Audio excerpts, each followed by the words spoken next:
This story comes from a former high school teacher in rural Minnesota.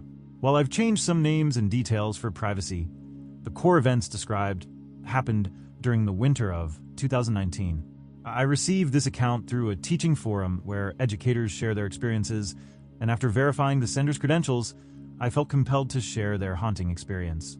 My name is Sarah Collins, and I taught English at Pine Valley High School for 8 years before the incident that made me leave the profession altogether. Our school was like many others in rural Minnesota. An aging brick building surrounded by endless snow-covered fields and dense forest. With only 400 students, we were tight-knit, and I knew practically every face that walked our halls. The day it happened started like any other in January, bitter cold with heavy gray clouds threatening more snow. I was teaching my junior-level American literature class, discussing The Telltale Heart by Edgar Allan Poe. Looking back, the irony of that lesson choice still sends chills down my spine. It was during fourth period, around 1:15 p.m., when the first announcement came over the intercom. Usually our principal, Mr. Henderson, had a warm, steady voice that put everyone at ease. But this time, something was different. His voice cracked as he said, "Teachers, initiate lockdown procedures immediately. This is not a drill. I repeat, this is not a drill." My students looked up from their books, some confused, others already showing signs of fear. I had drilled for this countless times, but nothing prepares you for the real thing. I quickly locked the door, turned off the lights, and guided my 23 students to the designated safe corner, the far side of the room not visible from the door's window. As we huddled in silence, I could hear the rapid clicking of doors being locked throughout the hallway, followed by an eerie stillness that seemed to swallow the building whole. The only sound was the harsh winter wind howling outside our second-floor window. The minutes crawled by like hours. I kept checking my phone, but there were no updates from administration. The school-wide group chat for teachers remained disturbingly quiet. Through the darkness, I could see my students' faces illuminated by their phone screens as they tried to text their parents or check social media for any news. Then we heard it. Footsteps in the hallway. Not the rushed, purposeful stride of a police officer or administrator, but slow, deliberate steps that seemed to pause at each classroom door. My heart pounded so hard I worried it might give away our position. The footsteps got closer to our room. I held my breath, and I could feel my students tensing beside me. The handle of our door rattled slightly, just enough to confirm it was locked. But instead of moving on, the person on the other side remained there. Through the small window in the door, I could see a shadow shifting back and forth. Then came the sound that still haunts my nightmares, a soft tapping on the glass, almost playful, followed by what I can only describe as humming. It wasn't any tune I recognized, but rather a discordant melody that made my skin crawl. Some of my students began to cry silently, and I did my best to comfort them without making a sound. The humming continued for what felt like an eternity, then suddenly stopped. The shadow remained, and I could feel someone staring through that small window, scanning the darkness of our classroom. I knew our corner was well hidden, but in that moment, I felt completely exposed. What happened next still makes me question my sanity. A voice, barely above a whisper, but somehow crystal clear, began reciting lines from The Telltale Heart, the very story we had been discussing minutes earlier. True, nervous, very, very dreadfully nervous I had been and am. But why will you say that I am mad? I felt my blood run cold. Those words, which I had taught countless times, now took on a horrifying new meaning. Several of my students gripped my arms tighter, and I could feel them trembling. The voice continued, growing slightly louder with each word. It grew quicker and quicker, and louder every instant. The old man's terror must have been extreme. It grew louder, I say, louder every moment. Just then, we heard another sound. Heavy boots climbing the main stairwell at the end of the hall. The shadow at our door disappeared, and the footsteps quickly retreated. Moments later, we heard the commanding voices of police officers, sweeping the building floor by floor. It would be another 2 hours before we were finally evacuated from the building. As we were led out by SWAT team members, I saw evidence of the intruder's presence throughout the school. Open lockers, papers scattered across the floor, and most disturbing of all, quotes from various pieces of literature written on the walls in what looked like black marker. The official report stated that someone had managed to enter the school through a service entrance that had been propped open by a delivery person earlier that morning. Security cameras caught glimpses of the intruder, a tall, thin figure wearing dark clothing and carrying what appeared to be a backpack. But despite an extensive investigation, they were never identified or caught. In the days that followed, more disturbing details emerged. Several other classrooms reported similar experiences. The same humming, the same literary quotations whispered through doors. In the library, they found dozens of books pulled from the shelves, all open to particularly dark or violent passages, with certain phrases meticulously underlined. The most chilling discovery came a week later. While cleaning out the old storage room in the basement, the janitor found a makeshift living space, blankets, food wrappers, and notebooks filled with rambling writings that suggested someone had been living in our school for days, possibly weeks, before the incident. The writings showed an obsession with Gothic literature and a disturbing fixation on the idea of teaching students the true meaning of fear. Many of my students transferred to other schools after that day. Those who stayed were never quite the same. The comfortable sense of security we once had was shattered, replaced by a constant undercurrent of anxiety. Every unexpected sound, every shadow in the hallway became a potential threat. I tried to continue teaching, but I couldn't shake the feeling that someone was watching me through the classroom door's window. The sound of footsteps in the hall would make me freeze mid-sentence. Even the literature I once loved teaching took on sinister undertones. Every story seemed to hide darker meanings I had never noticed before. 3 months later, I submitted my resignation. I couldn't bear to walk those halls anymore. Couldn't stand in front of a classroom without remembering the terror of that day. The way that voice had twisted my beloved literature into something menacing had broken something in me I couldn't repair. The school installed additional security measures, more cameras, key card access, security guards. But the incident left an indelible mark on Pine Valley High School. Even now, years later, students and teachers report strange occurrences, books mysteriously relocated in the library, the sound of humming in empty hallways, and occasionally, literary quotes appearing on walls only to vanish days later. I've since moved to another state and found work outside of education, but I still can't bring myself to teach literature again. Sometimes, late at night, I find myself thinking about that voice in the hallway, reciting Poe with such intimate familiarity. I wonder if they're still out there, moving from school to school, turning other teachers' classrooms into stages for their twisted performances. The police file remains open, marked as an unsolved case. But those of us who were there that day know that what we experienced went beyond a simple security breach. It was as if literature itself, the dark, Gothic tales that I had taught my students to analyze and appreciate, had come alive and stalked our halls, seeking to teach its own terrifying lesson. To this day, I can't read The Telltale Heart without hearing that whispered voice in the hallway.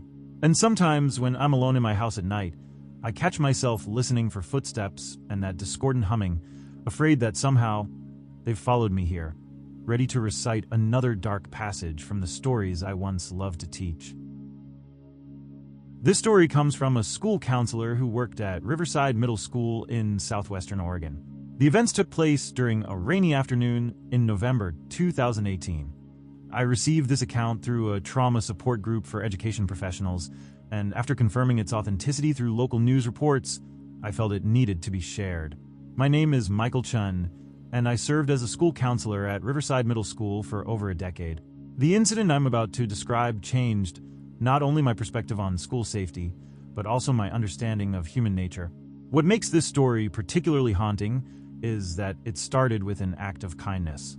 That November had been unusually wet, even for Oregon. The constant rain had forced our students to stay indoors during lunch and recess for nearly 2 weeks straight. As the school counselor, I noticed the toll it was taking on their mental health. Kids were getting restless, irritable, and my office was seeing more visitors than usual for minor conflicts and anxiety issues. On November 15th, around 12:45 p.m., I was in my office speaking with a 7th grade student about her parents' divorce when our principal's voice came over the intercom. Teachers and staff, please implement lockdown procedures immediately. This is not a drill. There was something odd about her tone, Not panic exactly, but a strain I'd never heard before. I quickly locked my office door and guided my student into the supply closet where we kept our counseling materials. It was a fairly large space, designed to store therapeutic games, art supplies, and resource materials. As we settled in, I texted our administrator group chat asking for information. The response I received made my blood run cold. Unknown individuals in building. Multiple sightings on different floors simultaneously. Police en route. The closet where we were hiding had no windows, which was both a blessing and a curse. We couldn't be seen, but we also had no idea what was happening outside. The only sound was the steady drumming of rain against the building and the occasional distant slam of a door. After about 20 minutes, my student, Emma, whispered that she needed to use the bathroom. I assured her that it wasn't safe to leave, but she was becoming increasingly anxious. That's when we heard something that made us both freeze. The sound of someone crying, coming from somewhere in the hallway outside my office. It sounded like a young student, maybe 6th grade, sobbing quietly. Every instinct I had as a counselor screamed at me to help, but my training said to stay put. The crying grew closer to my office door, and then we heard a small voice. "Mr. Chen, are you there? Please help me." I felt Emma start to move beside me, but I put my hand on her shoulder to keep her still. Something wasn't right. The voice sounded young, but there was something off about it, like someone doing an impression of a child but not quite getting it right. "Mr. Chen, I'm scared. I can see your light under the door. Please let me in." The voice was closer now, right outside my office door, but I hadn't left any light on. I never did during lockdowns. That's when I noticed something that made my skin crawl. The crying had a pattern to it, almost like a loop, repeating the same subtle inflections every few seconds. Then came the sound of my office door handle turning. I had locked it, but that didn't stop the methodical rattling. The crying stopped, replaced by a sound that still haunts me, a low, mechanical whirring, like an old tape recorder being rewound. The child's voice came again, but this time it was different, deeper, distorted. "Mr. Chen, don't you want to help me? Isn't that your job? To help broken little children?" Emma buried her face in my shoulder, trying to muffle her terrified breathing. I held her close, my eyes fixed on the closet door. The whirring sound continued, and then we heard multiple voices, all children, all slightly wrong, speaking in an unsettling chorus. "Let us in. We need counseling. We're all broken inside." The office door handle stopped rattling, and for a moment, there was silence. Then came a sound that I can only describe as dozens of children laughing, but played backward. It grew louder and louder until it suddenly cut off, replaced by the sharp crack of my office window breaking. I pulled Emma closer to me as we heard footsteps in my office, slow, deliberate steps that seemed to pause at every corner. There was a scratching sound against the walls, and then the closet door handle began to turn. We held our breath. The handle turned completely, but the door was locked. Then came a new sound, the sound of something being slid under the door. In the dim light from my phone screen, I could see what looked like old Polaroid photographs scattered across the floor. With trembling hands, I reached for the nearest one. What I saw made my heart stop. It was a photo of my office, taken from the doorway, with a dark figure standing in the corner. The timestamp on the photo was from 3 weeks ago. I looked at another. This one showed me counseling a student, taken through my office window. Another showed me locking up the building late one night. All of them had been taken without my knowledge. The whirring sound returned, louder this time, accompanied by static, like an old radio trying to find a signal. Through the static, we could hear fragments of previous counseling sessions I'd conducted, conversations I'd had with students behind closed doors. Someone or something had been recording everything. Suddenly, the school's fire alarm began blaring.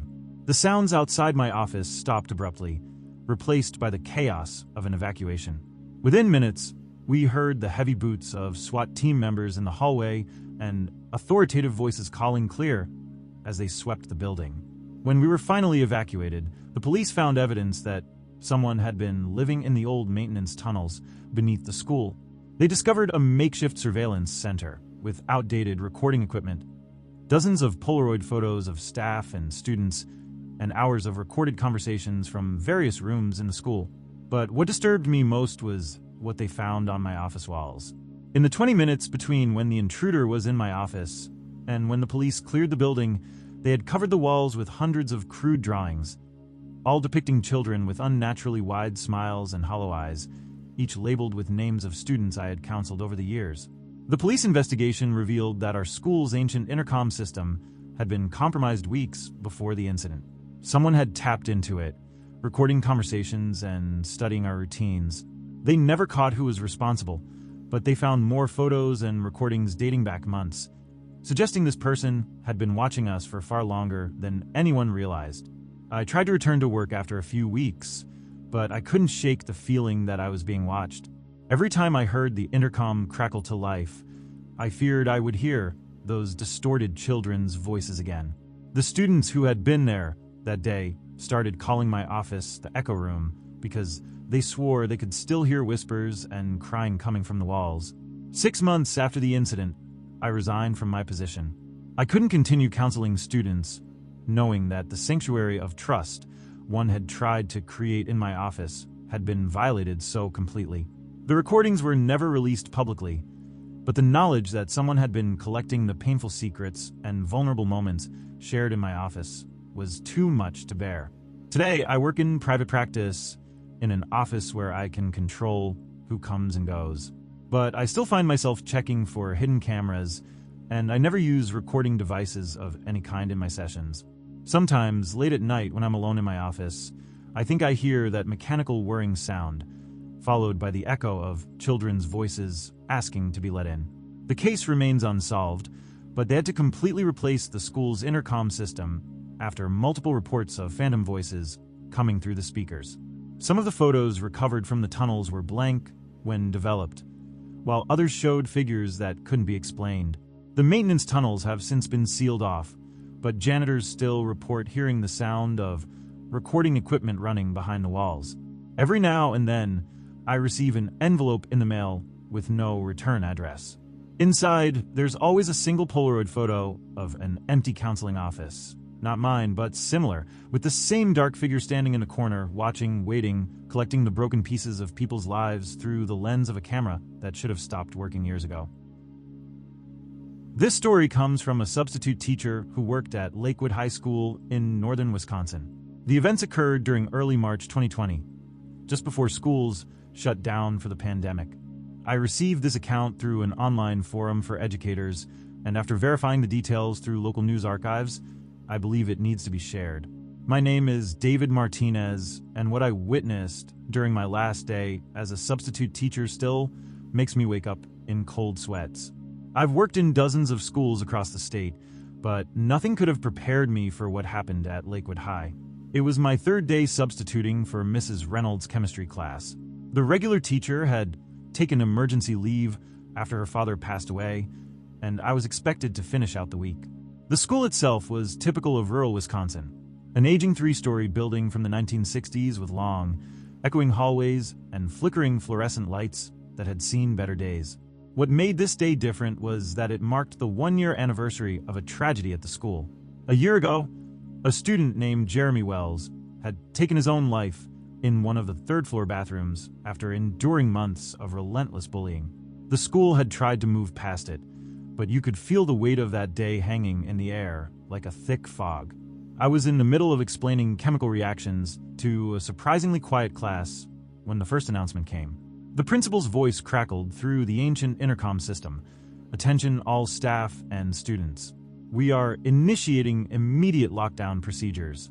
This is not a drill. I repeat, this is not a drill. Following protocol, I locked the classroom door and directed my students away from the windows. As I turned off the lights, I noticed something odd. The temperature in the room had dropped dramatically. I could see my breath forming small clouds in the darkness. Then came the smell, an overwhelming odor of chemical cleaners, so strong it made my eyes water. Several students covered their noses, but no one dared make a sound. That's when we heard it, the squeaking of wheels coming down the hallway, like someone pushing a janitor's cart. The sound moved slowly, deliberately, stopping at each classroom door. When it reached ours, We could see a shadow through the small window, someone pushing what looked like a cleaning cart. But the shadow was wrong somehow, distorted and shifting in ways that defied physics. A wet squeaking sound came from the other side of the door as something dragged across it. When the shadow finally moved away, I could see words written in what looked like cleaning fluid on the outside of our door. Did you know? Did you see? Did you stop it? The squeaking continued down the hall, but now it was accompanied by something else. The sound of water dripping, lots of it, as if someone had opened every faucet in the building. The drops fell in a rhythm that almost sounded like words. One of my students, a senior named Ashley, suddenly went pale. "Those were the cleaning supplies he used," she whispered, her voice trembling. "Jeremy was cleaning the bathroom when She couldn't finish the sentence. The intercom crackled to life again, but instead of the principal's voice, we heard the sound of running water and what seemed like someone crying. Then a young voice spoke, distorted by static. "You all just watched. Every day you watched." The lights in the hallway began flickering violently. Through our classroom window, we could see water seeping under every door on our floor, but it wasn't clear water. It was dark and viscous, spreading across the floor in unnatural patterns. The temperature dropped even further. Frost began forming on the windows, creating patterns that looked eerily like faces, dozens of them, all screaming silently. The chemical smell grew stronger, and students started coughing despite their efforts to stay quiet. Then the squeaking returned, faster this time, accompanied by the sound of running footsteps and laughter, cruel, mocking laughter that seemed to come from everywhere at once. The shadow appeared at our door again, but this time it was joined by other shadows, all of them moving in jerky, unnatural ways. Through the door's window, I saw something that still haunts my dreams. A figure in a janitor's uniform was standing there, but its features were all wrong, distorted and fluid, like a reflection in moving water. Behind it were other figures, transparent and flickering like bad television reception, all pointing at our door. The handle began to turn, even though I knew I had locked it. The metal groaned and began to frost over. Several students started crying silently as the door shuddered in its frame. The chemical smell became overwhelming, and the dark liquid seeping under the door began to form words on our classroom floor. "You could have helped." Suddenly, every sink in our chemistry lab turned on by itself, spraying water with impossible force. The liquid was black and thick, like ink, and it moved against gravity, crawling up the walls and across the ceiling. In the dark liquid, faces began to form, faces of students past and present, all wearing expressions of guilt and terror. The intercom system came alive, with dozens of voices overlapping, snippets of cruel jokes, mocking laughter, whispered threats, and underneath it all, the sound of someone quietly crying. Every voice was crystal clear, as if the conversations were happening right now. A greatest hits compilation of cruelty. The figure at the door raised its hand, and all the voices stopped.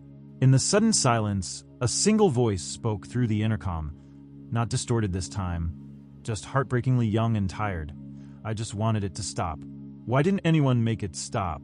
The lights throughout the building exploded in a cascade of sparks. In the darkness, the figure at our door began to glow with a pale, watery light. Through the window, I could now see its face clearly. A young boy in a janitor's uniform, his features twisted in a mix of sorrow and anger. Then, as suddenly as it had started, everything stopped. The water receded, the temperature returned to normal, and the chemical smell vanished. Emergency lights clicked on in the hallway, revealing empty corridors with no sign of water damage or writing on the walls. When the police finally cleared the building 2 hours later, they found something disturbing in the third-floor bathroom. All the cleaning supplies had been arranged in a perfect circle, and in the center was a yearbook open to Jeremy's photo. The pages were dry despite the flooding we'd experienced, and a single sentence was highlighted in black liquid. "Remember who watched?" The official report blamed the incident on a mass hysteria event triggered by the anniversary of the tragedy. They claimed the water damage was from a burst pipe, and the chemical smell was due to actual cleaning supplies being spilled during the panic. But they couldn't explain why every security camera in the school had recorded nothing but static during those 2 hours, or why every student's phone showed the same image when they tried to take photos. a reflection of a boy in a bathroom mirror, cleaning supplies in hand, looking directly into the camera with eyes full of tears. The school installed new security systems and cameras. They replaced the intercom and plumbing. They even painted over all the walls. But sometimes when it's quiet, you can still hear the squeaking of wheels in the hallways, and every cleaning supply closet in the school has to be padlocked because they find the supplies rearranged every morning, no matter how secure they make them. I never went back to substitute teaching after that day. Now I work in educational policy, focusing on anti-bullying initiatives. Every time I visit a school, I check the bathrooms and supply closets first. And whenever I smell cleaning chemicals, I remember the words that were written on our classroom floor. You could have helped. The students who were in my classroom that day started an anonymous reporting system for bullying, and the following year, Lakewood High had the lowest rate of bullying incidents in the state. Some say it's because of the new policies, but others believe it's because every time someone witnesses bullying and doesn't speak up, the chemical smell returns, and the sound of squeaking wheels echoes through the halls. A reminder that someone is always watching, waiting to see who will finally stand up and help.